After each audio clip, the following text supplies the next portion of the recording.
Well, what's the crack? How are you getting on? You're all very welcome to another episode 2. Wouldn't you believe I've cracked rugby? Well, delighted to be back. We're back in the saddle, lads. We have rugby. We have some serious rugby going on.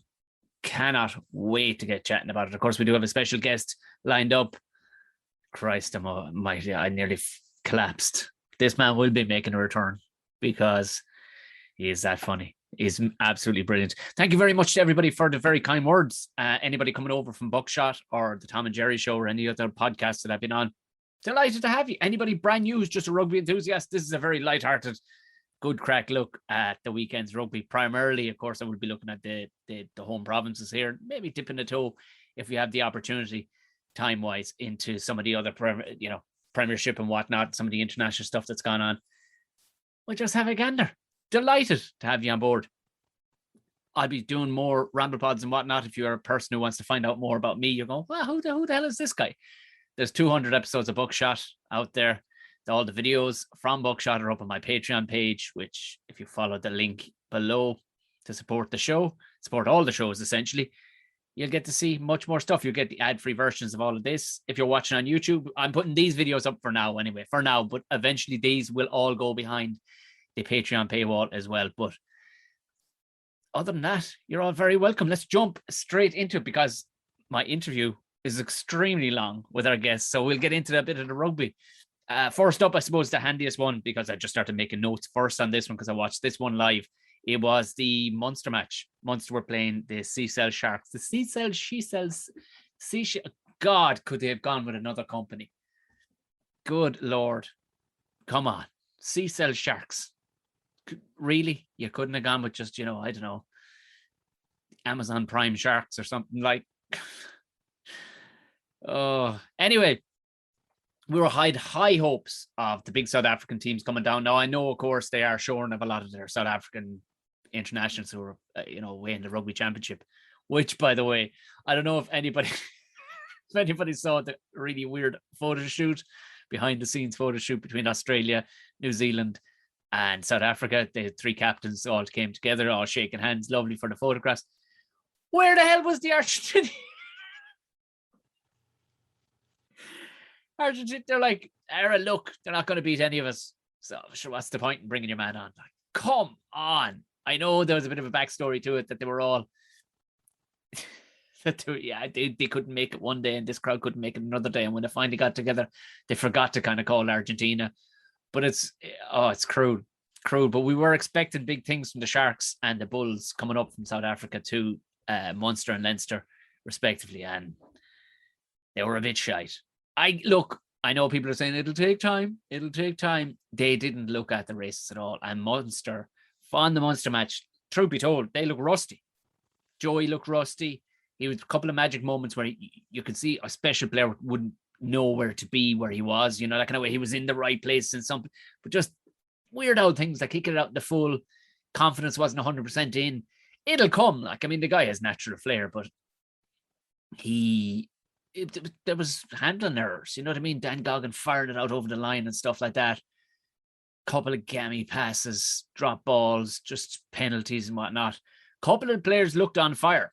Zebo looked, as he always does, but he looked trim. Even though he got a kind of slightly bigger jersey, like he looked fast. Peter O'Mahony looked like he was ready to tear the heads off people. Back at his best. He was hitting fellas in the 60, 70 minute with tackles, jumping up, hitting other fellas with tackles. There was definitely great intent there.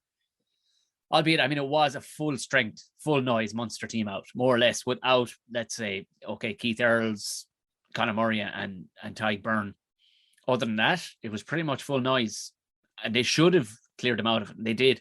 There was a few points, all right, where Munster got caught on the wings and stuff. They got caught out wide. And it's like, okay, you got to fix that. But, more than anything look, maybe the Sharks were coming up with low confidence going, look, we don't have our big names. We're going to get our arse handed to us here. Maybe it'll take a couple of weeks. I don't know. But it wasn't to set the world on fire kind of thing that, there's a couple of lads that were good. Do you know what? There was one lad, Chamberlain, touch of a mullet. Just throwing it out there. Touch of a mullet. I was happy enough with him. He was the out half, but I mean, Jesus Christ. Some of the Munster players are coming to the fore now at the minute, and I'm very, very excited. You're looking at lads like Gavin Coombs. They talk about, second season fever and all the rest. He won't get it. Like 2 tries already. 2 tries. He'd 15 last year. Do you know? I mean, he's knocking on the door. I know there's a couple of lads in Leinster like Caelan Doris and stuff like that are number 8. But how are you gonna keep this guy out here? Incredible stuff. Zebo bagged 2 tries, of course. He just looked to be loving life. Giving all little nice little words to the young fellas around him, like Big Daddy's Zebo, giving the Z sign up to the audience. They loving it. It's what rugby is supposed to be about. Good crack. And Zebo was full of loads of it. It was weird seeing Gerhard Grobler which sounds like a Bond villain, doesn't it? Gerhard Grobler. He was playing for the Sharks, former Munster player. Not disgraced is the wrong word, but he had to leave on kind of bad terms because of his past. Came up that he had, he'd been nabbed for steroids years and years ago, served his time, thought he'd plow on, and it was like the conservative Irish public, of course, are like, that's a disgrace. What? The guy served his time. He took juice as a young fella. It happens, and he served his. Yeah, but anyway, he's going incognito. He had a big mustache and like a top knot and everything. He looked like a Colombian drug dealer or something. Big, tall Colombian drug dealer. Now, what was going on? He didn't look a patch of the lad that he was. He didn't look a bit South African anyway. He looked Colombian. Craig Casey, of course, played out of his skin. He got player of the match. But for me, I tell you one thing. I don't know where they're going to crowbar in Earls, Zebo, Conway, and Mike, because Conway was on fire. He was just sparky as hell. He got a nice crack over the Ep2, pumping blood and stuff. But Mike Haley, he's an unsung hero. He's a bigger man than you think. Like when he hits into fellas, he drives them backwards, even though he looks kind of rangy and skinny and stuff. He was there mopping up old ball. I mean, it's going to be a tough one to try and crowbar in Earls wherever he's going to go, and you got it. And I don't know what Zebo's put his hand up. It's going to be a tough one. I wouldn't like that job of pulling either one of those lads in, but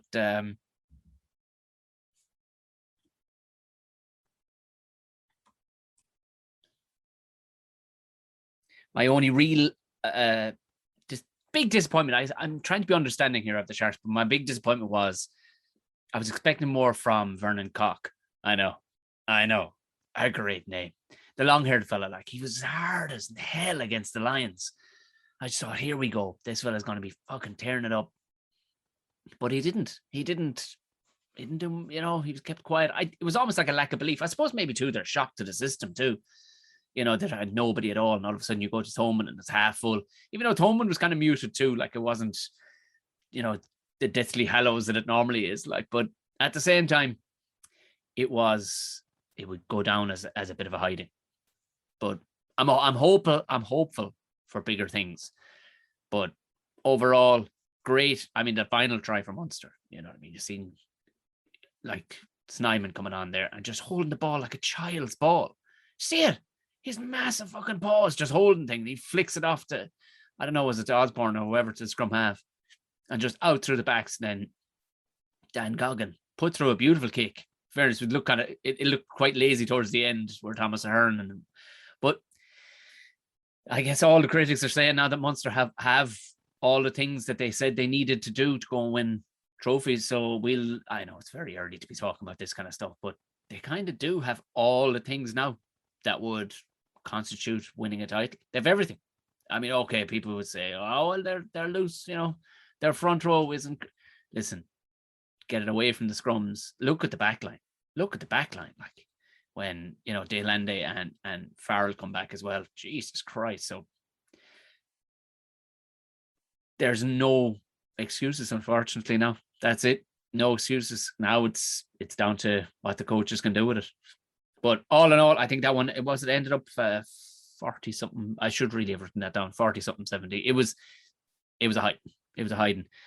Not least the hiding that Leinster gave the Bulls, which I think we were all expecting more because the Bulls have won the Curry Cup. Now, I know they're shorn of a load of lads, but at the same time, the drop-off in standard, at least, I mean, maybe they got to, it was the Aviva, they pissed the bed a small bit when they got to the Aviva because there was 20,000 people at it, but at the same time, like, do you know, 31-3. 31-3. Yeah, they had fairly full noise. Not, sorry, not all the way, you know, didn't have Robbie Henshaw back. Albeit, was it Frawley, is it? Who's in? Yeah, Frawley, the out half goes centre. Ollie's big enough to be a centre, no bother. I like that. And I'm guessing the reason behind putting him an out half into centre is just to, I know they talk about extra playmaker and it means fucking nothing when you just say it like that and continuously saying it like that. But the idea is, if you can't, I'm not saying Johnny Sexton's busted, but he is worn a small, you know, the Giants have to be worn on him a small bit. Like, mechanically, he's got to be slowing down a bit. So at least if you've got another guy and not just a monster outside who's going to crash it, if you've got another guy outside who can do the same thing, it almost compounds Johnny's effort. So if Johnny's running at 70%, we'll say what he's capable, you know, what he used to be able to do. If you have another fella right on his shoulder who has the ability to be a center as well as an out half, throws another 10-15% on Johnny's, you know, because they want him to go forever. He's like Peter O'Mahony now with the old, and myself, I know I just aligned myself with two lions essentially because of, you know, the sides of our hair turning grey. But that is it. And I share a surname as Peter O'Mahony. That's it. That's where the alignment, that's where it drops off, goes off the side of a cliff. But they were, I think they have to be favourites again. They just looked, I thought Munster were, you know, they played what was in front of them, you can say that, and there was a lot of heart and stuff and a lot of cool shit happened. But like, Leinster don't look like they've been away at all. They don't look like they stopped. It's just they look rapid again, like, you know, from the base of the ruck. Jesus Christ, like, they just look class, like relentless, just relentless. We're going to keep it at you. Not tons of invention, but at the same time, absolutely no mystery to them what's happening. You know, it's not like, hey, I think I want the ball out. No, it's they absolutely know their role. Meticulously, they know their role. You know what I mean? So McGrath's, they're just hoofing it out the back. I mean, they just look the real deal all over again. It's going to take some beating to beat them. And as it stands, you're looking at Munster Leinster in the final again, as it stands right now. And while Munster had all, you know, more or less the majority of their guns back the other night, barring, I guess, 4 starters. But the ones that filled in used to be starters to a degree, if you get me. So it's not complete greenhorns either. Like Goggin and Scannell have been starters plenty of times before. Nothing at all wrong with having, you know, fucking RG Snyman filling in there for Byrne, or Klein, shall we say, filling in for Byrne. And, you know, and Craig Casey, I tell you what, he's going to make it difficult. But at the same time, Rhys Ruddock, for me again, like he's kind of, he gets a lot of airwaves as being an unsung hero, just like Mike Haley a small bit. But it's proper. Like, he's animal strong. He's fucking animal strong. And he was class again the other night. Like, his problem being is that he's a back rower. Like, on the Ireland, people keep on asking, why is he in the Ireland side? It's just, well, who was there before? Like, Sean O'Brien was there before. Josh van der Fleer looked fucking unbelievable. Like in A Man Reborn. Like, he's gone away to some retreat somewhere, or he's doing the float baths or something. He's gone off. He's done ayahuasca, I'd say. He's been a monk for a while. Something. He's come back. He looks 5 years younger at the speed of him. Unbelievable. And Porter, I like Porter's hair. I don't know what's going on. He's a real rocker, isn't he? Like, there's potential for a mullet in there. There is definitely potential for a mullet in there. And I appreciate that. And he's a fucking class player too. Like, you know what I mean? He's like, there's no two ways about it. He's absolutely class. But there's a few of them lads, like Johnny looks, you know, absolutely, as he always does. Like, you know what I mean? When he's back on form and he's got a point to prove, now he's going, fucking, you won't pick me for the lines, will you? But I'll show you. You know, he's probably looking over his shoulder a small bit. Like, obviously Joey's coming up, you know, the Burns are there as well. And I tell you what, though, all of them better fucking watch out for Ben Healy. Fuck me. That was a point to prove, wasn't it? He wanted to kick that first kick that O'Mahony was telling him, no. Mahoney actually went, you know what? At one stage, he wanted to kick it from like 60 meters out or more even. He was like, I'll get it. And he showed it. He went from like 50 odd, 55 meters out. No hovering over the ball, no eyeball, no nothing. Couple of steps back, crack. And she has another 10, 15 meters on her when she goes over the bar. It was a kind of a point to like, I like his attitude. He's like, I'll fucking take it. Give me the ball. Because in fairness, like Joey was a little off the mark, a little off the boil. Healy was like, I'm not. I was playing class last season. I'll play class against this season. Give me the ball. So, I mean, I don't really know his feelings, I suppose, defensively, and I suppose getting the back line going. Joey has a couple of years on him that way, and he'll get a back line going a bit better. But y'all better, mark my words, you all better watch yourselves as out halves countrywide, because Ben Healy, look at the size of him as well on top of that. He's as big as, like, he's 6'3", 6'4", like he's a unit of a man. And that fucking kick on him. Oh, Nelly. I'd be watching it. I was very, very impressed with Leinster. Yeah, they fucking look class, lads. Yeah, but they're the business end. I'd say, I mean, as it stands, you'd say it's theirs. If they can go injury free and all the rest of it. Munster can start chugging along. They get the rusty players like the likes of Snyman and Joey up and trucking. Be interesting to see when the centre pairing comes back, Farrell and Dealende, what the backline will look like, because that's a sexy, that's a star-studded, classy backline. Like, have a look there. Even against Leinster's backline. You know what I mean? Have a look at that. That's a classy backline in anybody's business. So hopeful. Ulster, of course, went up against Glasgow. That was a humdinger of a fucking match. A proper ding-dong, like 35-29. That was a good match. That was a good match to watch. And there's a proper mullet showed up. I knew I'd written it down somewhere. There's a proper mullet showed up. Hooker for Glasgow. Proper. He, what's it, Glasgow? Brad. Excuse me 1 second. Brad Roberts. Hold your horses. I could be doing the man an injustice here. Hold on. I think I'm actually wrong on him.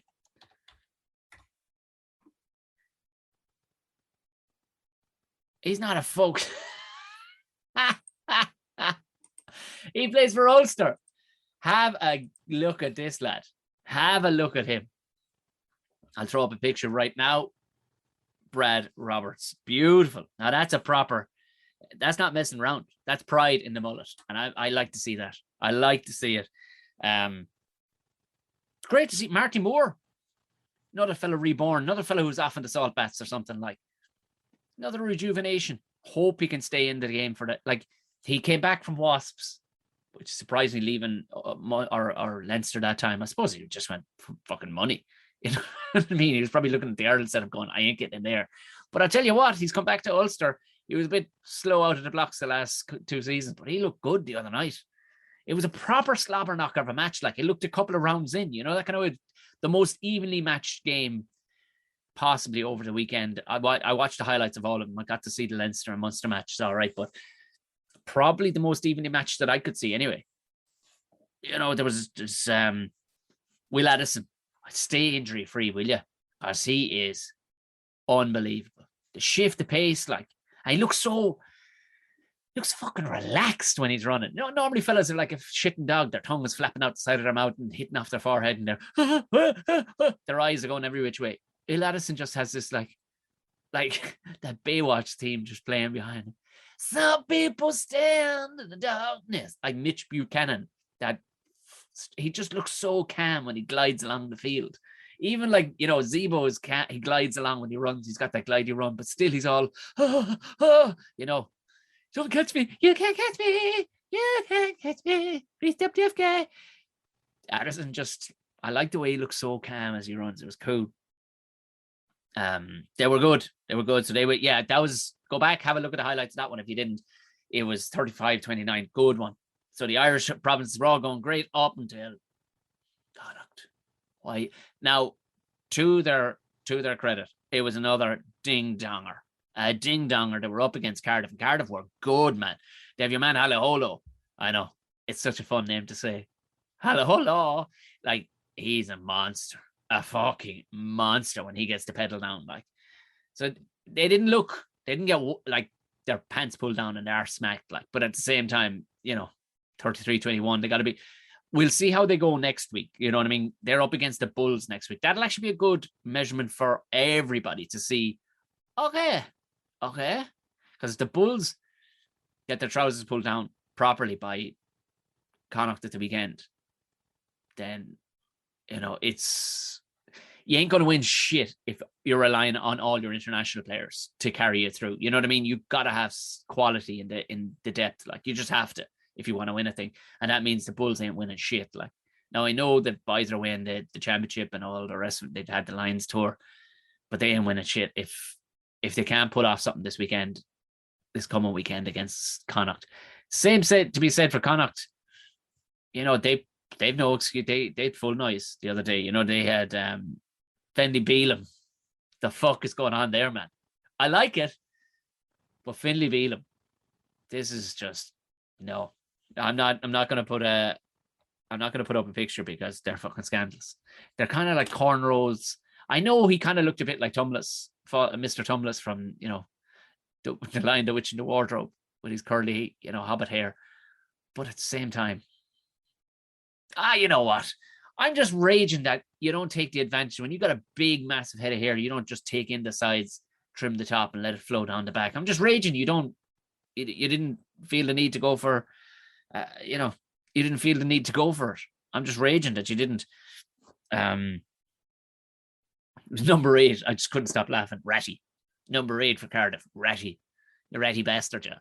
But Connor, two boys that had left, I suppose they've been through the ringer a small bit, like Sammy Arnold and Conor Oliver. But I tell you what, it's an awful pity sometimes, like, you can't hang on to lads and have more games. And them boys, you'd be sorry to see them lads gone. Like, they're good. Like, Sammy Arnold was starting a couple of years ago too, and he just, whatever way, I suppose they landed Dale Ende and Farrell, and there was no other place for him. Like, and Conor Oliver was never the biggest number 7, but shit, he looked, they're doggedly committed, especially like Oliver. And I'm a fart myself, so I like to see an underdog, a small fella like just busting through, and he punches above his weight, especially on that 4G pitch. But another thing, I would imagine it'd be a different story if they got Cardiff over into the old sports grounds on a nice piss wet night, like, and just take him into deep waters, literally drag him down the pitch into a fucking deep puddle. It might have been a different outcome. I mean, it ended up 33-21, which it was reflective of the game. In all fairness, it wasn't just like a late flourish from either one that happened to pull it off. It was a bit of a ding dong throughout. So it was well worth it. All right. I won't pass judgment. You can't really pass judgment on anybody at all. But just if I was to take it in the little micro world that it is right now, the South African sides fell down a bit, as did Connacht. But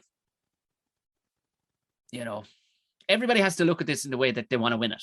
You can't just go, we like to get through maybe 60% of our games and we win. That's neither here. That's not a goal you set at the beginning of a season. So I'm hoping everybody starts to stretch their legs a small bit and we start to see definitely more even games, like the Ulster Glasgow game and the Cardiff Connacht game. Munster, of course, have the Stormers this weekend, and Stormers, I think, went down. Did they go down to Zebra?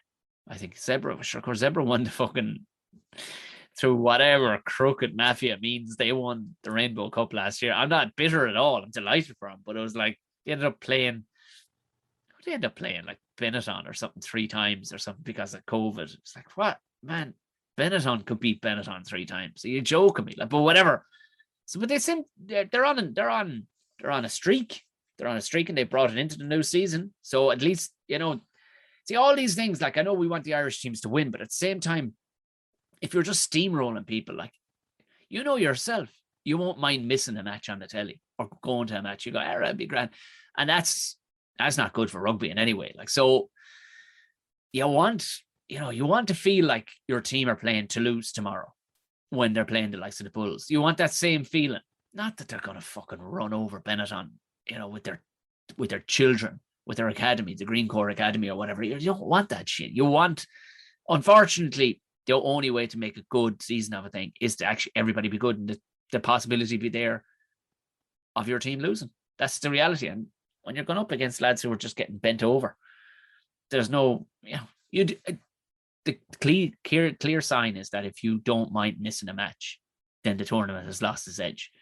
You wouldn't miss, if you're a fan, you're not going to miss your team in Europe because everybody's at the top of their game. So yeah, look, we have Leinster play the Dragons next week. Good night, thanks. Do you know what I mean? Expect to see the children out for that one. Bring out the kids. They're going to play in the fucking Dragons. I don't know. Maybe I'm wrong on the Dragons. Maybe they'll front up. But it's Leinster, so expect the fucking children to be out. A couple of lads just after making their communion. We'll be playing the Dragons at the weekend. It's what you got to do. Connacht play the Bulls, as I said, and that's a game to watch. That'll be a game to watch because both have a serious point to prove. You can't just go win the Curry Cup and come down and get your trousers pulled down in the Aviva, and then the same. I don't know. I'm assuming sure, of course they are playing out in sports ground. So, it's shit or bust really for whatever about Connacht. They can always go, all right, look, grand. We got caught, but the Bulls straight out the gate. Nice wet night now in Galway. That's what we want to see there. Nice wet night for the Bulls in Galway, and see how they handle that. I mean, they would have played a bit in New Zealand when it was pissing out of the heavens, or whatever. But yeah, fucking sideways Galway rain, be a different story. And then Ulster plays Zebra. Who fucking knows, lads? Who knows at the minute? It's blown wide open with what Zebra are up to. I don't know. Test them. That's all. I'm not suggesting they're all taking steroids, but I'd say test them. Test a couple of them because they're going well. They're going fucking well. And not to dampen the mood, but it has to be spoken about. The women completely fucking capitulated. I know I talked them up last week that you have to watch more women's rugby, and it has been, it's been put on the telly. The Interpros are putting the telly and stuff like that. But what the fuck? A major inquest has to be done to the standard of the professional men's. It has to be done because they won a Grand Slam in this decade. The women won a Grand Slam in this decade. They beat. I remember standing outside the Three Sisters in Edinburgh, and I had my Edinburgh show that day. Almost missed the start of it because I was watching the women beat New Zealand. The men had never done it before.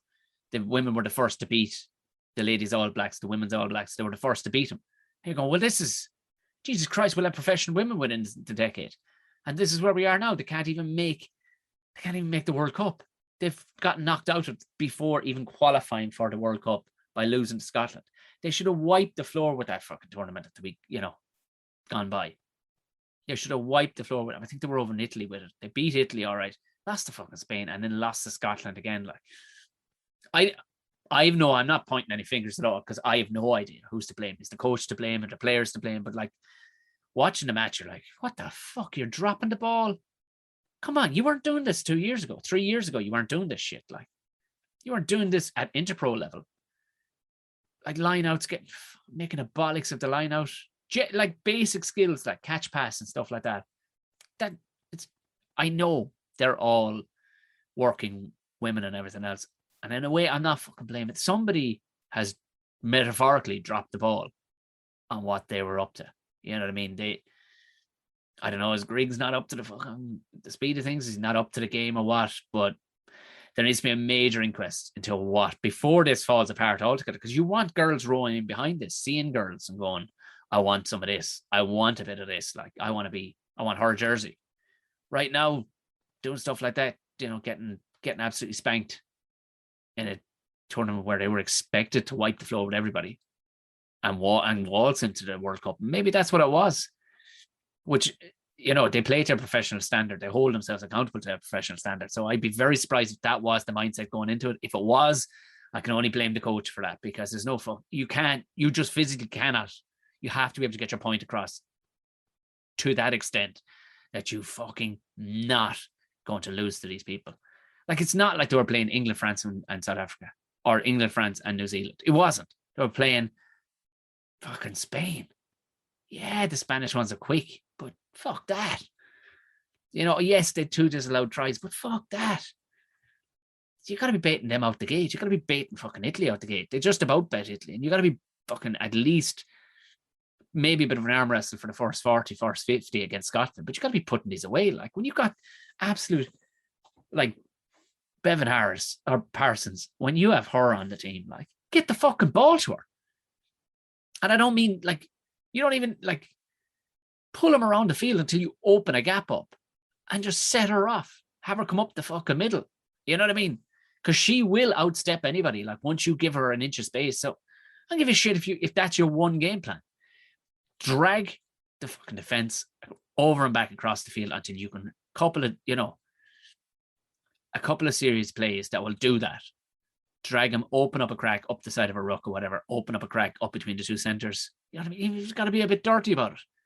Clear a fucking way like a linebacker. Clear a fucking way and let her through. Do you know? Something will have to be done. Well, the men are going good at the sevens. Jordan Conroy hit 50th. I don't know. I think it's an overall. I think it's like it's not a world record because I'm sure there's a couple of Fijians that have hit it already, but it's definitely an Irish record. He got his 50th try at the weekend. I think they're still in Canada. Still at Edmonton at the weekend. It's going lovely for him. But I tell you what, there's something else to watch. There's a guy there, Shane Jennings. Nothing, I would imagine. He's big foxy head. Nothing, I would imagine, to the back row, the Leinster back row back in the day. But whew, now they're fun to watch. But they look the shit. They look the shit. They look like they should be in the Olympics. You know, that kind of way. They look the shit. So I just keep an eye on them. Keep an eye on them. I have fingers crossed and high hopes that the women will turn it around. The standard in Ireland is pretty fucking strong. You know what I mean? I think it was match fitness too was a major thing. They should have pushed the Interpros back a week or two so all the internationals played them, because by all accounts they hadn't played an actual match before this for yonks. So like you got to get them hardened up too, but also at the same time they seem to be a bit directionless. I'm not going to keep banging the drum. It was a bit fucking annoying to see it. And finally, I had a quick look. I really didn't get into the Premiership much. This again, it's only second round of the Premiership. Your man Radwan, he was class again for Newcastle. Banged another he's some rocket. I'd say he might be the fastest in England at the minute. Some rocket. But Leicester looked the real deal. I know George Ford was dropped out of the England squad, but he looked good too at the weekend. They are the real deal. Like they're fucking hell. I don't like their new jerseys, admittedly, but they beat 33-26. Was this at Bats they beat? I think it was Bats, was it? I really should have written that down. I was just actually, because I do kind of love Leicester, you know, a small bit, the old school kind of way about them. They got a good grunt. Genji scored a try as well. It was nice. Fuck me, we lost AJ McGinty. Like, he was a major loss, that chap. I think he went to Blackrock or something. Did he? He plays for America now, but Jesus Christ, he looked good for Sale at the weekend. He went off at a nasty old shoulder injury. But they Sale were playing London Irish at the weekend. It finished out. That's a humdinger of a game. Paddy Jackson, unreal, kicking for 50 odd meters. Sean O'Brien coming on, pulling off all sorts of fucking moves, looking class. I loving it. Again, another fella I'd say he was in the Salt Bats or something. These lads are maybe they're getting fucking stem cells or something, because he looked, to the manner born, he looked like from 5 years ago, like he could put his hand up for an Ireland pick. And in fairness, he has that kind of belief. There you go. He's probably texting Andy Farrell going, see that? I love it. Everybody loves Sean O'Brien, but he looks savage again. Like his skills looked fucking unbelievable. So I'm delighted. That was an absolute humdinger. 31-31. It was fair. And they came back from like 17 or 18 points down. Like, so it was shit hot. Quality mullet on the burgeoning mullet. I think he's a fullback or winger for London Irish. Rowe is his name. Burgeoning mullet. Just a bit of mullet watch there. Just had to keep an eye out for it. And of course we had New Zealand, South Africa. Bit of a shit match, because of course New Zealand played or South Africa played how they do. But that's, hey, why wouldn't you?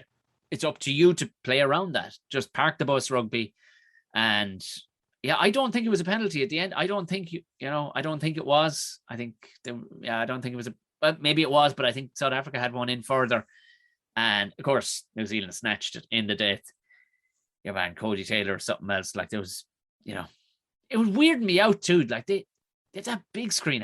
Fair play to out halves. Like see Barrett over the ball. It's like this huge big screen almost right behind where he's going to kick it, where the ball is going. And you're like, how the and he's like, it's bad enough to have block out crowd noise, block out fucking, fatigue, block out fucking maybe mental fucking fragility. And then you look up and there you are looking back at you, 80 foot fucking high in the most bizarre Wizard of Oz fucking magic mushrooms moment going, what the fuck am I looking at? Like turn it off for the man at that point. Like you don't have that camera wired up. You know what I mean? Have the ball camera wired up to that fucking situation. Don't have that one wired up. Just, I don't know. Well, fair play. Maybe it's another test. Fair play. But it was, do you know what it was too? It was fucking shite. No wonder maybe the South Africans are coming under, maybe they cracked it the weekend or whatever, but the audience was shit. It was like, where is the crack here? Have they forgotten to mic them up? Now, in fairness, the Aviva and Thoma didn't sound hectic either. They could do it. I don't think they they got the mics out in time because they wouldn't have needed them over the last year or whatever. Like, but Jesus Christ, nobody brought a flag. It just didn't look like they were all out to a fucking match. It's like, oh, you're watching cricket or something. No wonder the Saffers and the Kiwis come up here like going, Jesus, right, this is a rugby match. The audience were shit. Anybody who's at that match, South Africa and New Zealand at the weekend, get in contact. Let me know why you were so shit. Everybody's sitting down just watching. I know you're class at rugby. Jeez, get into it a small bit, will you? Bit of a sickener, but it was the 100 test between the two sides, and New Zealand nipped it, which I mean is, for me, like the fact that South Africa were able to put it up to New Zealand. Maybe New Zealand didn't want to hit third gear. Who knows? But at the same time, it kind of shows well for our Australia, because Australia beating South Africa twice shows that, hey, they're not that far off. I know they got clipped earlier by New Zealand twice, but at least it's not a completely one-sided affair. It bodes well for Australia. But then as you'd often hear, if you can't get yourself up for New Zealand, because in fairness, South Africa have to be feeling the burn at this stage. They have to be feeling the tiredness at this stage. Lions test and straight into this then in a bubble for fuck knows how long, because a lot of them fellas didn't get to go home to the missus or the whoever, the family or even the dog or whatever. So it's been a long old few months for them boys. So I guess they'll have another crack, I think, this weekend. Argentina just looked soft. Australia were fucking plowing through them, soft tackles. Just shit to look at, like, because, I mean, yeah, Quade Cooper put a chip through there. Oh, it was filthy. But at the same time, what the fuck, like, I know Argentina's the odd heads to be down and all the rest, but, like, you have strong, good players. Like, a tackle, just letting somebody walk through you. So it's kind of unacceptable at that standard. Like, to get outplayed, you know what I mean? Shit hot move out the back, like somebody sidestepping you, but somebody just fucking runs through your arms. You had your arms on him. I see that happening a load of times at the Argentina. I'm like, lads, there's no excuse for that. There's just no excuse for soft falling off tackles, other than you're mentally not. We're going to get our holes handed to us here. Let's just go through the moment. Let's have pints afterwards, lads, if we can keep it under 100 or under 50 or whatever. James O'Connor, another bad boy who's made it back with a fucking communion haircut from 1992. What the fuck is that thing on top of his head? That's unacceptable. Like, a step. Like, I think I had a step in my confirmation, I think, back when, like, Edward Furlong had one with Terminator 2 and stuff, because it was 1990, fucking something or other. Brutal haircut. Like, he has a cool head. Like, he's good looking son of a bitch. Shave the head, do something cool with it, like, maybe. Or maybe put a mohawk in it. But, like, put a fucking step? No. Unacceptable. Class player. He was living the life Riley over in France, and apparently, all is forgiven. So he's back. And that was it. Yeah, Australia are on a streak. They beat Argentina, and they'll beat them again this weekend. Simple fact of it. That has been my roundup so far. I do, of course, have Clatter of the Week coming up after our special guest, but sure, look at, without any further ado, this man, Christ, did I laugh through the whole of this. There's quite a lot of one dimension of the game of rugby through this, but I think you're going to find it very entertaining. Enjoy the brilliant Peter Bracken. Well, I tell you, this is a first for any podcast I ever had. We have a medical professional on the podcast here today. A doctor, don't you know? Fucking Scrum doctor, lads. Where are you going to get one of them? Huh? A Scrum doctor, Peter Bracken. You're very welcome to Crack Rugby. How are you keeping? Oh, you're delighted to be here, Tom. Delighted. I'm one of these lads that go around saying they're a doctor. You know this? Like a lad that might have did a bit of arts in fucking Trinity or something says he's a doctor in philosophy or something. Like, you're not a fucking doctor. Like, a doctor, you're opening people up, you're saving fucking lives. That's a doctor. I throw a few scrums together, and lads seem to generally know what they're doing after it. They know fuck all generally beforehand, and then afterwards they know a lot more. So I enjoy it. It's good fun. A great thing about the scrummage, and I remember I was talking with John Fogarty about this, and I said it's almost like jiu-jitsu. Like, lads nowadays, from listening to horseshit buzzwords on telly and stuff, like the old dark arts, and he's turning his shoulders in. It's the same as jiu-jitsu. They're going, oh, he's got him in a triangle. Nobody fucking knows. A handful of big, strong lads who did this shit at the upper level have an idea what's going on. Everybody else, from number 4 backwards, has not, and including the fat fucker sitting on a stool watching at a pub. He sure as shit doesn't know what's going on up there. Absolutely not, but they'll give an opinion anyway. And I find the men that they probably know the least are the refs then in the middle. But to be fair to them, the higher up you go, the more interest they have in it. Right. But the lower down you go, like it's just annoyance to them. And there's no front rowers reffing because we're too heavy. I was just gonna say, we want to slim up a bit there to go run around the field. And we're probably happy people in our lives, so we don't need to be reffing. You're not miserable shits, the laddie. Yeah.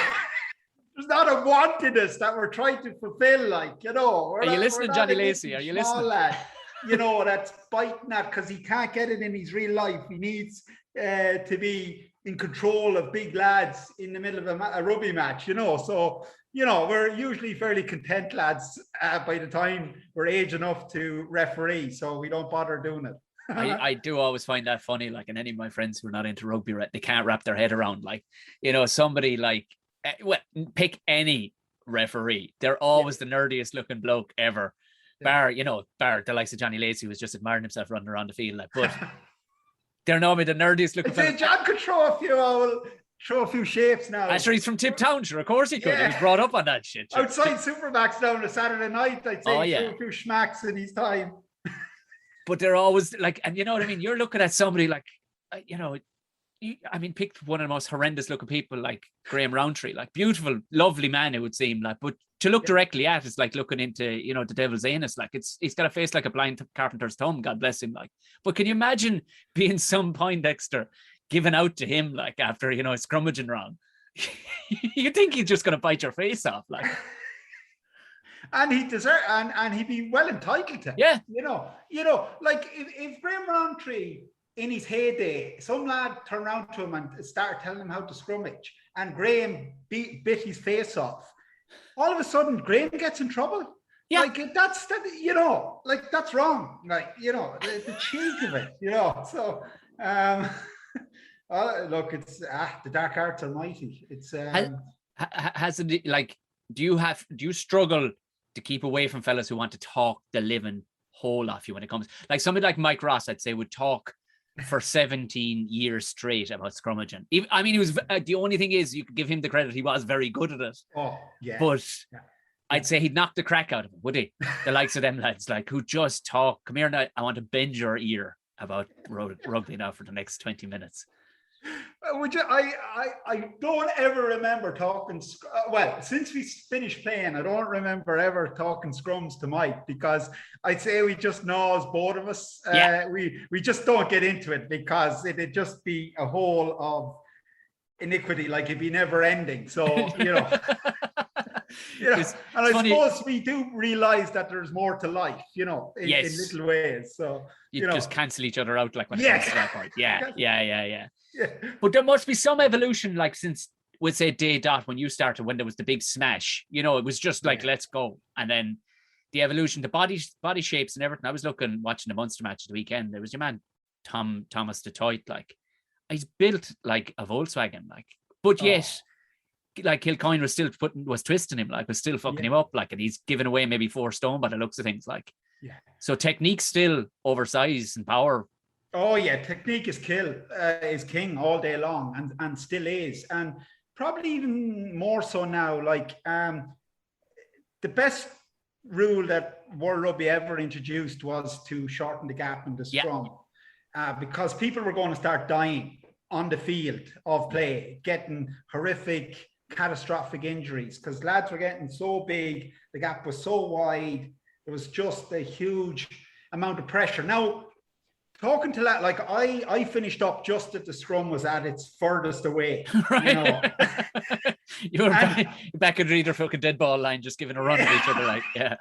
Yeah, and of course you'd be facing the likes of Martin Skelzo and Ledesma and that, and they're walking further back to get a bigger hit on you, and you're trying to creep up, these kind of lads. But there were so many scrums going down. It was so hard to control that power once it hit, and it was all about the hit. You won the hit, you won the scrum pretty much. Yeah. But now talking to lads that are still playing, that've played in both.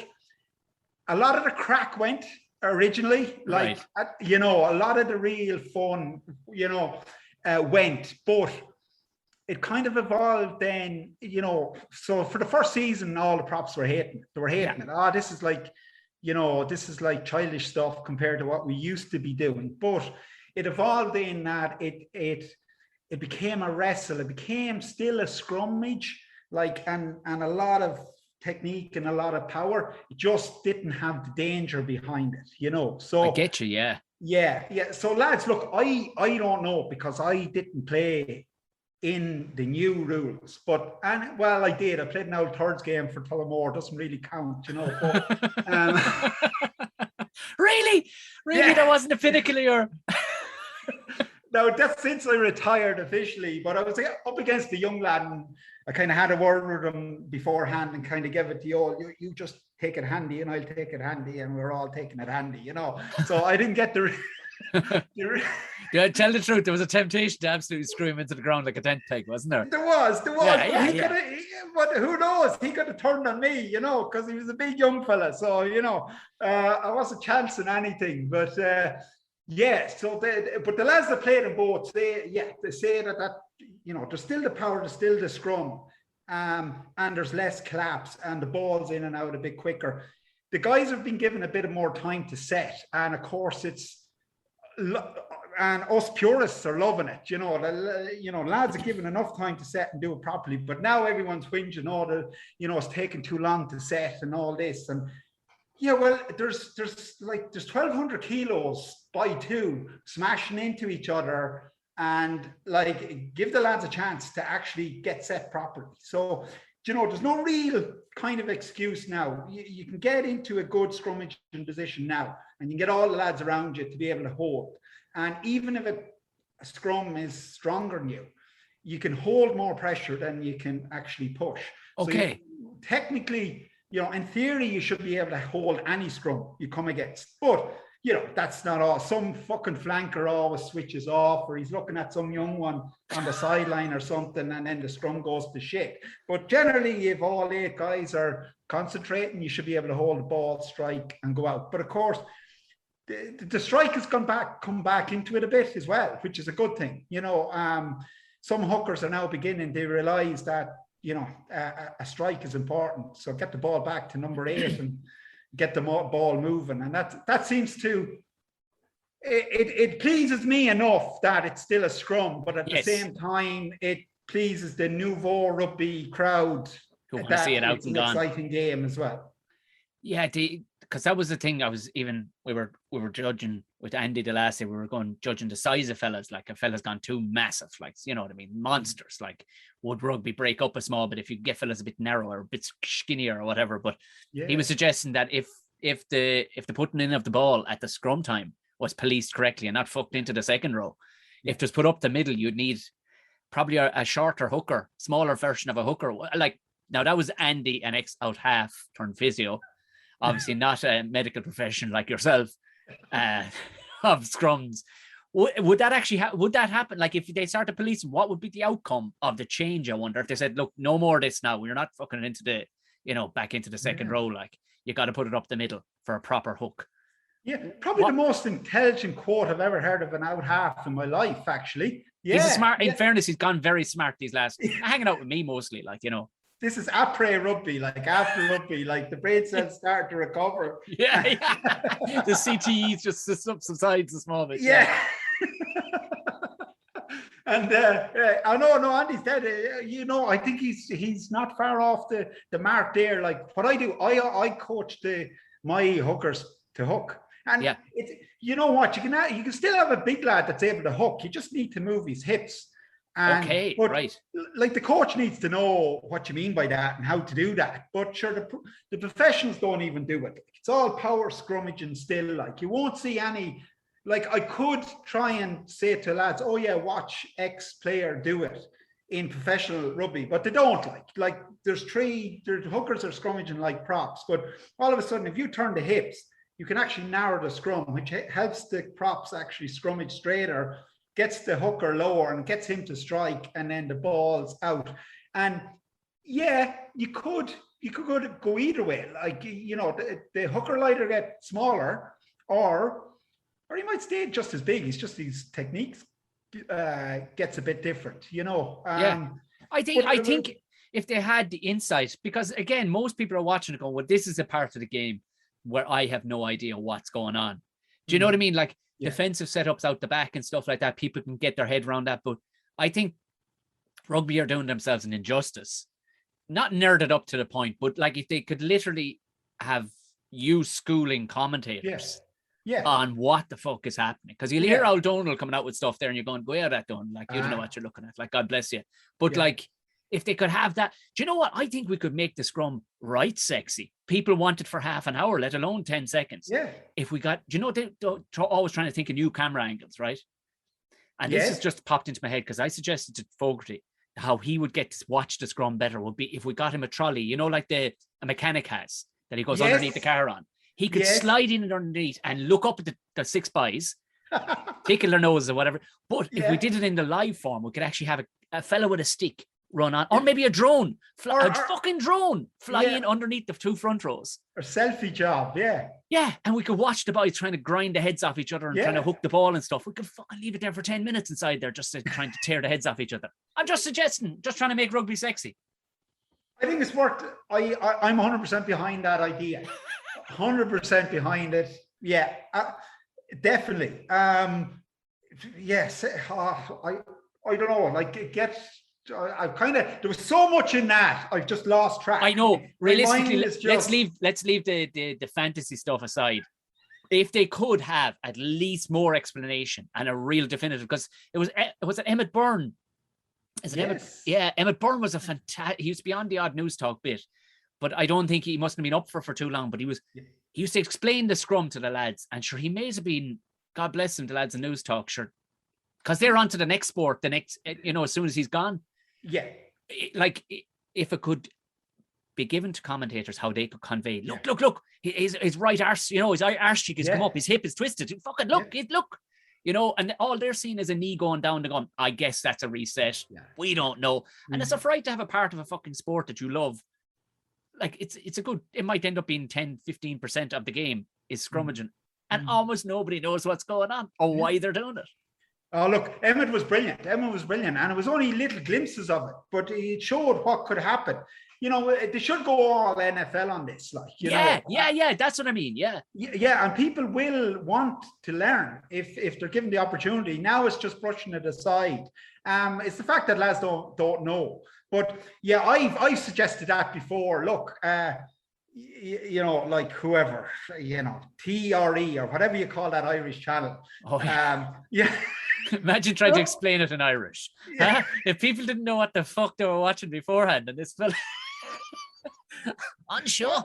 Yeah. No, but I find TG Carr brilliant. It's the other crowd that I wouldn't be as, anyway, look, I leave that for the moment, but I suggested that, look, you're commentating there or whatever. I know you haven't a clue. You know you haven't a clue. You know the lads in the team don't have a clue. Most of them are backs and they're just there to look good and the usual kind of ramble. I'll be in your ear and I'll be telling you exactly what's happened. Yeah. So when his foot goes down, I'll know whether that's a slip or he did it on purpose or what happened there, whether the ref was right or wrong or not. But sure, it fell on deaf ears. But that's a thing. Like if you can have someone like Emmett Byrne as the scrum is setting, Emmett will be able to know which, like as would I, like by the setup, you pretty much know how the scrum is going to go. And he'll be able to talk people through it. And people will get an interest in it. And if it goes down and the referee resets it, Emmett or whoever will be saying why he's resetting it and why it wasn't a penalty.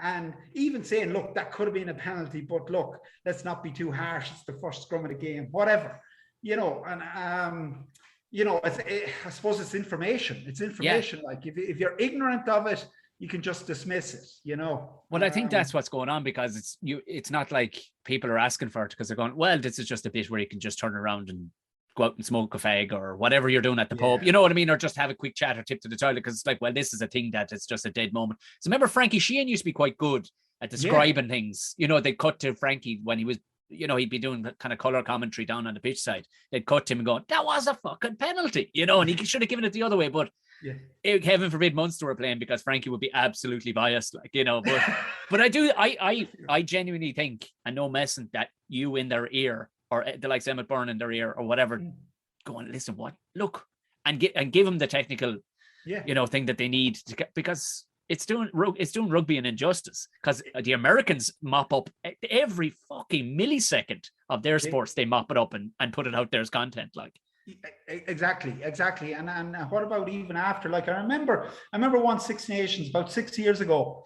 The referee started giving penalties, and after the first round of matches, I said, I think only about 50% of them were the right call, for the scrum. So, and I went back, looked through them and said, 50-50. Yeah. And I said, so I said, I do the rest of the 4 rounds of whatever. And I had a look what decisions were and what I would have made. And it was bang on 50-50 whether the ref got the right call or not. So I just happened to be at a referee kind of convention jobby thing, a couple of weeks later. And I just mentioned in a speech that, if you put a monkey out in the field, just toss a coin at scrum time, he'd get the call just as right.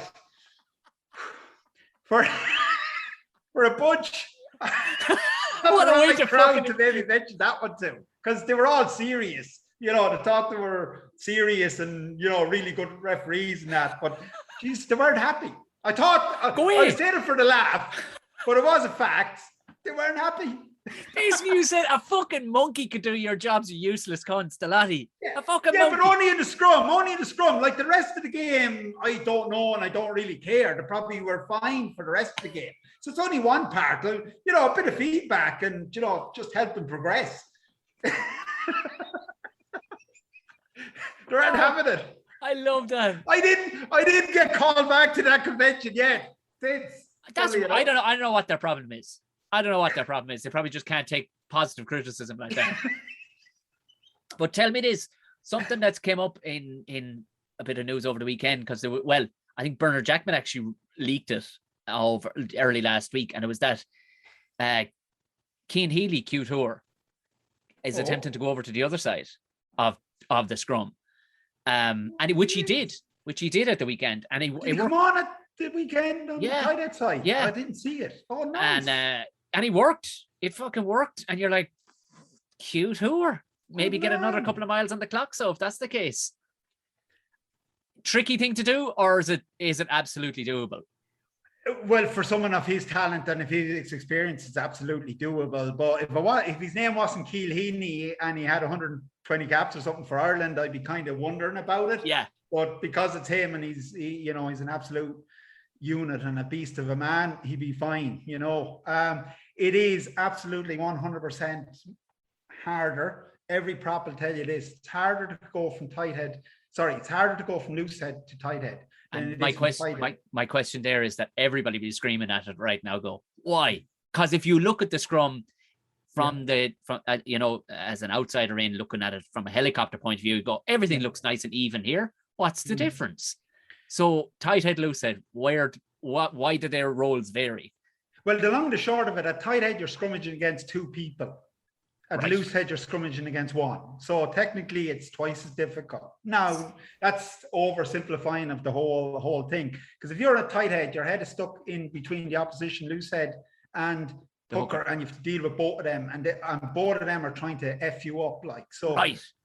Whereas loose head, you're just against the tight head. So as a loose head, you're trying to do as much damage to the tight head as possible. At tight head, you're basically trying to hold the whole scrum. So if a tight head loses, if the tight head is struggling, your whole scrum is struggling. You'll get absolutely smashed if your tight head is weak. If your loose head is having a bad day, you might still survive. So that's why the tight heads get paid the big bucks. And that's why when I played, the tight head and the number 10 were the highest paid players on the team in generally most teams. And I'd say that's probably the same situation. So I'd actually love to be in his negotiations next time he's gone. Oh yeah. How cool is that? He's got two cards to play. Himself and Furlong and fucking Porter come in the same time. Yeah. All looking for fucking contracts. Cute move, isn't it? It's a cute move. Fucking right job. Go on mass, Philip is retired or he's hanging up the boots or whatever. But the poor misfortune that comes in ahead of them, one of my great things, if anyone knows Tyke Furlong, if he's listening to this or whatever, I would just love to sit in on Tyke's next contract negotiations. Oh, baby. Some crack. He just walk in with a fur coat on going, sup, bitches, like Conor McGregor. Conor McGregor job on it, yeah. And he just happened to be photographed in fucking La Rochelle and Biarritz and Mount Ferrand the week before. He had no chat with Rog, at the match or whatever, just the week before contract negotiations. Yeah. And then Keith Healy fucking pops in after him. And then Andrew Porter's going, well, I'm the next in line. So, give me some love. So that's and Leo, like I played with Leo all through the year, and Leo's just washing his hands of it, because it's an Irish contract, and he's delighted. He's delighted. Of course. Daddy Warbucks up the top, just handing out the checks, he's going, oh, hey, all I can do is just facilitate these guys, But so Keane has to go across. So and why is he doing it? Does anyone know why he's doing it? I can just imagine in my head without knowing anything. But I can only imagine he's just going, well, I want to offer you two things. I'm good for both. Because he's probably looking at the beast coming through too, and going, I can do both. Why wouldn't you? What I mean? He makes knives now on the side. So I don't know. Do you know what he's going to do now? So when I finished playing rugby, I went into the MMA and then I went into the jiu-jitsu and stuff, and I love it. As soon as he's finished, he's going to do something like that. Guaranteed. He's going to burst me fucking bubble, young fella again. The next thing, I'll be on the mat someday, doing my thing. And next thing, Keil Healy's at the other side, and I said, "Oh, he'll just be just chalking up his hands, ready to strangle the neck off you, just going, I'm new to this, lads," but they just give him a purple belt for the crack, because he's just out to strangle people. Yeah. But I know, another string to the bow. And look, technically, I suppose traditionally, Now, this isn't always the case, but, your loose head might be that little bit more mobile or whatever, and, maybe get a few more carries and whatever, whereas your tying head is the rock of the scrum, and, if he doesn't carry as much or whatever, so he doesn't have to have the pace, maybe that a loose head, and maybe Keane's looking at that. Or maybe he just wants to pack on 10 kilos of beef. That's what I'm hoping. And just fucking veg out and just play tight head. Fuck it. I tell you what, fill him with steroids, send him off to Japan. He's going to make $1 million a year. Just fuck that. They're not testing for anything out there. Just go for it. Go for it. Just getting massive. And just go for it. But I mean, if you think about it too, it offers another game day for, say he's not back with Ireland or whatever. But when they're playing the Dragons and stuff, you go, hey, I'm happy to go in over. I'm happy. Just put it out there, lads. Get out there, get another win bonus. Why not? And just. Oh yeah. Well, no, I'm not like he's well, like he has years left in him. Like he's an absolute athlete. Like guys like that, he he got one or two bad injuries, but he keeps himself in good order. So he could be one of these guys that might make it to 40 playing in the front row. Like there's very few that do it, but he could well do. And I won't bend your ear too much more, Doctor.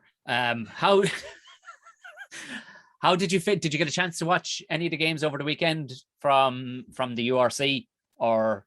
Yeah, I've almost zero interest in rugby these days. I love it. I love that you said that. You're like, actually, no, Tom, I'm not into it at all. Actually, I couldn't give a fuck, to be honest. I do look back at the scrums though. I look at every scrum that was scrummed over the weekend, all right, but I won't even know who scored the tries or nothing like that. Oh no, I've no interest in asking you anything about the backs or actually anybody from 4 backwards. Or upwards. I've no interest in asking you because the answer will be I don't know, Tom. So. And we're still I don't care. But there's still some serious lads coming through though in the Irish setup. Like there's a couple of the likes of young Wycherley there in Munster, and there's another lad, Keenan Knox, wherever the fuck they got him out of South Africa or something. What are they feeding him like? You could play handball off his back, like he's. I know. Like these lads are. They're getting bigger, but they're not just bigger. Like they're fitter, faster, stronger. I suppose it's a combination of it's down to the training and the type of training they're doing young, and it's scientifically done correctly. It's been going on the NFL for a long, long time now. You could, there'll always be questions like, is it all natural? I believe it is. I don't know anyone I ever played with, but then it's 10 years ago, so it's a different. These the type of training and how it's done and the strength and conditioning coaches, everything's just down to an absolute T. Yeah. And you can produce athletes like that. It's amazing what the human body can achieve, physically. I suppose they have, as you said, they have that perfect balance, because you could overtrain, not able to keep the muscle on, because you obviously need a bit of girth when you're playing in the front, the likes of the front row, but to get a fellow to go 70, 80 minutes at the higher end playing in the front row, it's freakish to be able to do. Your average human watching that wouldn't last 7 to 8 seconds, let alone do that for, that length of time, 70 to 80 minutes. I don't think people appreciate it. No, they don't. They just need to get in there for 10 seconds and not run into anyone and just survive for that 10 seconds and realize, oh, fuck me, because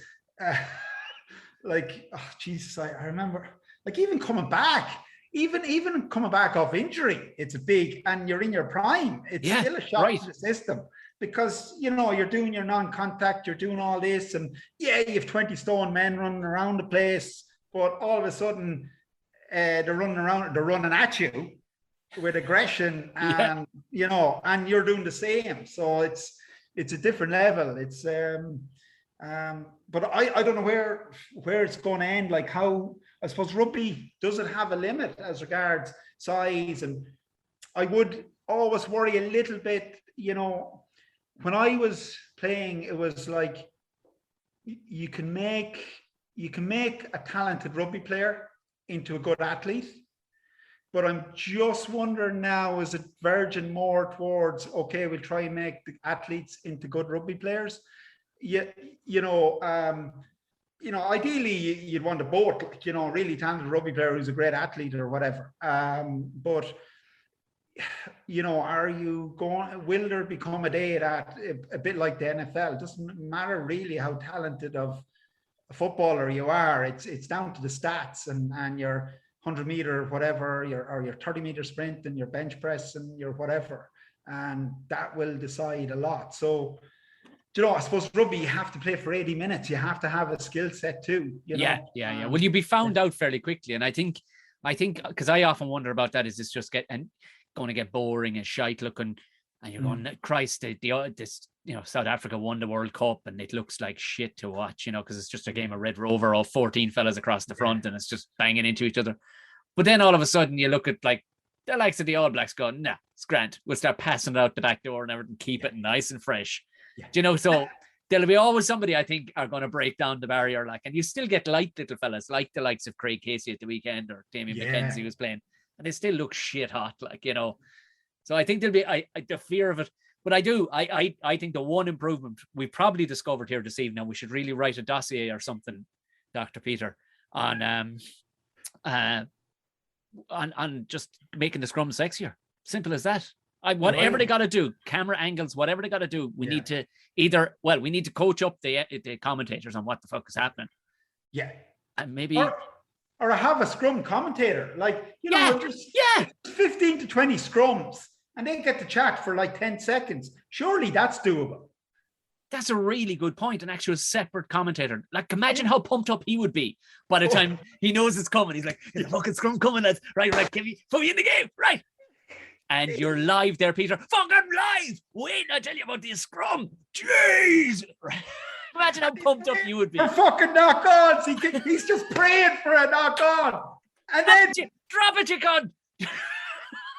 And then when the referee says, play on, waves it on, he said, you fucking bollocks. It was my time. Yeah. Hey, coach, give me a chance. Tag me in. Coach. I know I can do it. But no, it would look, but all seriously, to talk about what fucking backs moves and shit, surely there's enough, there for, because they actually show the scrum now. When I was playing, I'd be playing a match and you'd never see me because Sky Sports, the scrum would be, ready to fucking hit. You'd be getting all set. Sky Sports then would have some fucking full back, fixing his socks or something while the scrum's going on. And next thing, the scrum's finished and they're back into play. And,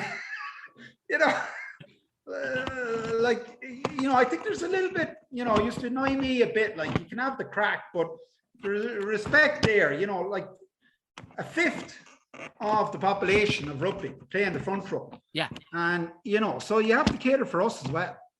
Or you just go and play rugby league. Watch rugby league. Watch rugby league. Rugby league's a great game. It's a great game. Some great tries. All this kind of fancy stuff going on. Just go and watch that. So it's for everyone.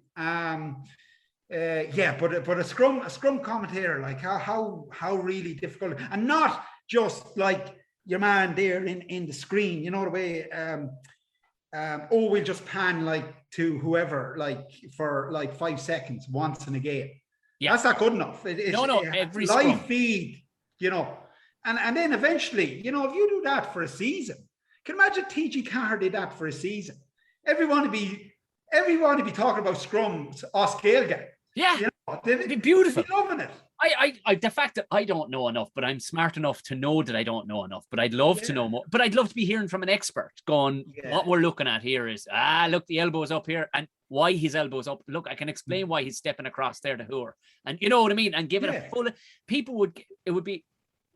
I think it's remiss, especially of big time rugby, to leave that much on the plate. They're leaving it on the table. As you said, a fifth of the team plays there. They do. And anything up to 5 minutes of a game might be spent scrummaging. Yeah. You know what I mean? So and it can change, guys, and it can more, can really can we help young lads really want to play there as well? Maybe that's another addition to it. So I'll put me hand up for the job anyway. So, Perfect. But like, they'll probably give it to Bernard Jackman or someone like that, the usual crack, like, But Bernard, I don't know how people can afford Jackman, but they seem to be. So fair play. Fair play to Bernard. Fucking hell. How many jobs is that fella? Raj. There must be 25 jobs between them. I don't know. I don't know. I don't know. I don't think Raj is happy at home and living at home or something. I don't know how. Even I was talking with Burst the other day. He was like, "Do you know what? I'd love to come on, and he named like it was this paragraph of companies he was working for. I was like, say no more. Say no more. And then he gave me my number. He said, Bracken's probably doing fuck all. Give him a ring. Well, to be fair, he goes, he's right up your street. In fairness, he's right up your street. Now, do you know? Cheers, Birch. Thanks for that. No, he's right up your street. I think. Do you know what it is? He's frightened to get found out on his lack of knowledge of the front end. That's what that is. He says, you need to talk to the doctor. The doc. Yeah, we leave it at that. Like, yeah, that's it. So, Peter, the doc, Bracken, this has been not just insightful, an absolute fucking blast. Thanks a million. No bother, Tom. Yeah, and best of luck with the new show. Thanks a million, man. Yeah, it's going to be brilliant. And thanks for having me on. And yeah, I'd love to do it again sometime. Definitely. Now I've got a fucking rake of questions. I'm going to wreck your head like one of those absolute Norses from now on. Like just pothole. An absolute pothole. Yeah. Trimby. Just Trimby and Barry might get you, like, do you do any collaborations these days? I would never collaborate.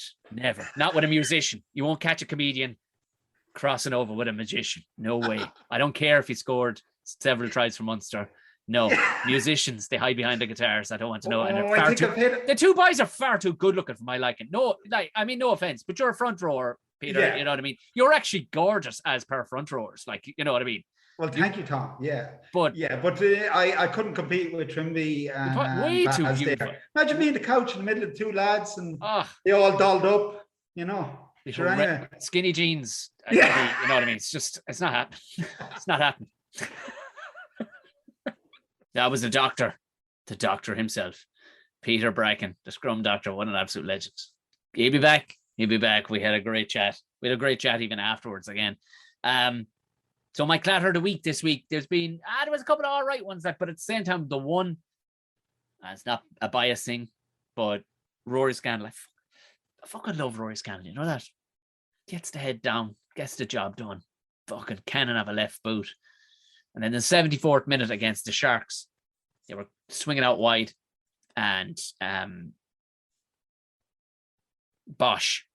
Bosch kind of went to cut back inside a small bit off him.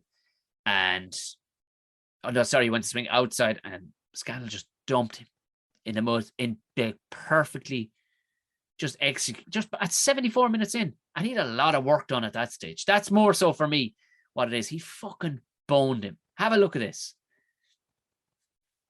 Bones him. Yeah. I fucking love that. I love that. He just 74 minutes in, nothing flash, gets up, no screaming in the guy's face, just fucking bones him. That's it. Good night and thanks for the use of the hall. Turn off the lights when you're finished. Mary, where'll I leave the keys? Do you know what I mean? Clatter of the week. Your man would have felt it a little bit too, you know what I mean? If nothing else, just a little bit demoralised. Like, that was it. That was the game. Done and dust. 74 minutes in. Okay. They were never going to come back at that stage. But what it did was, it put a right old injection of pace into the game after that. Munster fucking flew through that beautiful fucking out the backs. And that's what I'm talking about. The backs, if you're worried about front row, whatever, in Munster, from 4 backwards, on the off days when you don't have your fully loaded front row, get it out to the fucking backs. Look what they're able to do with it. And Rory Scannell, he may or may not, he'll be thereabouts, but, of course, he's got Damien de Lande to deal with. But at the same time, clatter of the week, boom, up your fucking shirt. Good night. Thank you very much. Right. That has been episode 2 of the Cracked Rugby podcast. My thanks, of course, to Dr. Peter Bracken. Thank you all to everybody who's gotten in contact. If you do want to support the show, the Patreon link is there. If you want to get to know me even more, there's a bunch of other stuff up there from previous, like all the videos that are exclusive. There's a bunch of the Ramble Pod ones that I'm doing, and I'll be doing one tonight Wednesday night as you'll hear this. And of course, there is the episode 200 live from the Roisin Dove is up there too. Just look for the tag of videos and you'll find it. Absolute rake of stuff. It helps support the show. And eventually this one will be going behind the paywall as well. But for now, thank you all very much. Have a lovely week, and I'll chat to you again next Tuesday. Good luck.